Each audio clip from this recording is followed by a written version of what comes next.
Hi everyone. In this video, I'll show you how to get the OneDrive menu back in Mac Finder if it's missing. By default, after you install OneDrive, it should show up under the Locations section in the Finder sidebar for easy access. But if it's gone, here's what you do. With the Finder window open, go up to the Finder menu and select Settings. Next, under the Sidebar tab, check the box for Cloud Storage under the Locations section. Once you check that, your OneDrive and Google Drive menus will reappear. Now, what if you don't want the OneDrive menu in the Locations section, but instead want it up in your favorites? Here's how to do that.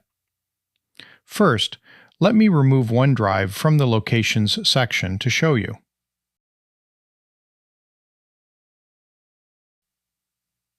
Then, go to the Go menu and select Home. This brings your Finder to the Home folder of your current user. From here, open the Library folder.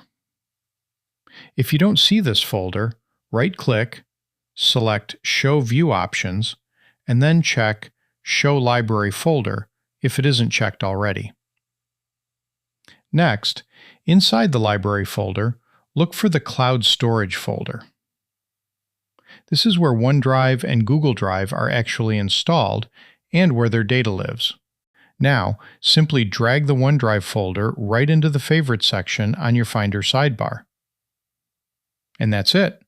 You've successfully added the OneDrive menu back to your Mac.